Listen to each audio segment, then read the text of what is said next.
Yang tahu depan kita tak ada yang tahu kecuali Allah. Kenapa kita nak bergantung dengan manusia?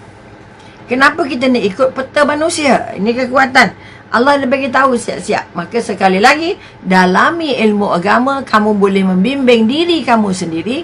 Kamu boleh merancang apa yang kamu nak buat kerana Allah. Ataupun kita katakan kita dapat merencana kehidupan kita mengikut apa yang Allah redha. Ini yang Allah pesan. Kalau kamu mabuk dengan peraturan manusia, mengenepikan peraturan Allah, kamu tidak jumpa jalan menuju Allah. Kamu akan jumpa jalan menuju dunia dan dunia.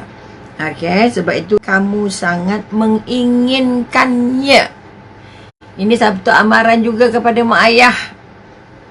Saya hendak anak saya pergi tahfiz supaya dia jadi calon syurga. Tahfiznya selesai tapi adab tak selesai, akhlak tak selesai, karakter tak selesai, ibadah tak selesai, tahfiznya saja selesai. Jangan main-main. Ini yang kita yang paling takut. Sebahagian besar manusia tidak akan beriman walaupun kamu sangat menginginkannya. Ini kisah kita kata semasa Nabi inginkan Abu Talib, bapa saudaranya, untuk mengucap sebelum dia meninggal ketika nazak. Kita nazak, Nabi kata mengucap la ilaha illallah Muhammadar Rasulullah. Okey, aku boleh cakap Muhammadar Rasulullah tapi aku tak boleh cakap la ilaha illallah sebab dia ada patung-patungnya. Sebab itu turun ayat ini yang katakan, dan sebagian besar manusia tidak akan beriman walaupun kamu sangat menginginkannya. Artinya orang kita tidak orang besar dia masuk jadi. Sebab itu pejuang-pejuang agama Nabi atau pejuang-pejuang ketika Rasulullah bukan orang kaya, bukan orang besar. Kebanyakannya semua orang-orang merahin, orang bawah-bawah. Okey, orang-orang yang jawatannya hamba, jawatannya rendah, jawatannya tak ada nama dalam masyarakat.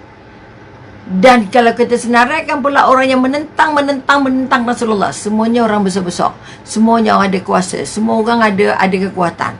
Kalau mereka menyokong, memang tak ada masalah untuk Islam berkembang di Mekah.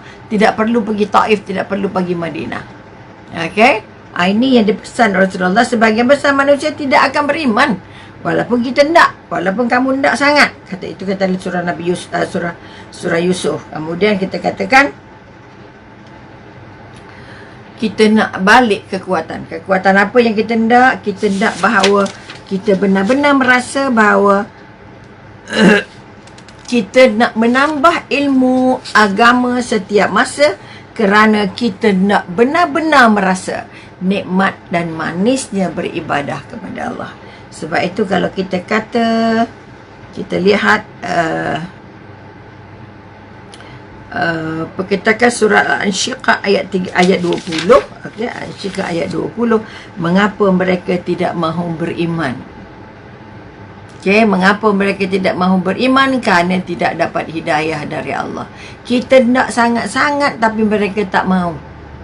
Kerana yang boleh bagi hidayah itu hanyalah Allah. Sebab itu kita kata sekali lagi, mari kita bangun kekuatan bahawa tidak ada kekuatan selain kita bergantung balik kepada ungkapan ringkas la ilaha illa Allah. Tidak ada Tuhan yang disembah selain Allah, tidak ada kekuatan selain Allah, tidak ada pelindung selain Allah, tidak ada penerima taubat selain Allah, tidak ada yang bimbing kita selain Allah, tak ada yang selamatkan kita kerana selain Allah. Ini antara ungkapan-ungkapan besar yang kita nak tanamkan supaya subur. Umi dah tahu ini memang ada, semua orang tahu, tapi dia tidak jadi modal untuk jadi pemangkin supaya kita benar-benar rindu dengan syurga, berjuang untuk agama habis-habisan, walaupun sakit, walaupun tak sihat, walaupun tak banyak duit, tetap mempertahankan agama, tetap terlibat dalam dakwah agama, kerana tidak ada jalan pintas yang paling bahagia selain orang yang membantu agama Allah.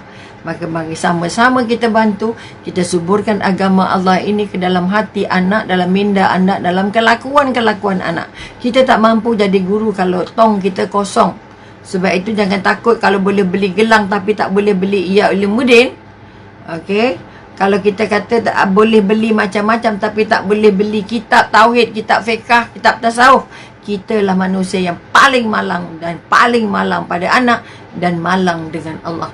Oleh itu sekali lagi mari kita melihat balik ke dalam diri, apa buku yang aku dah beli banyak, apa cerita yang aku dah cerita ke anak tentang Tuhan, bagaimana agaknya aku nak menembak atau aku nak menambah kebahagiaan dalam hidup aku sebagai suami isteri dan menambah kekuatan untuk anak-anak aku yang mula berdikari atau hidup dengan sendiri. Sebab itu kita kata hari ini perkahwinan sangat rapuh. Sangat rapuh. Pasangan muda dan antara tahun pertama hingga tahun kelima paling banyak bercerai. 1 sampai 5 tu dulu. Sekarang 1 sampai 10 pun banyak.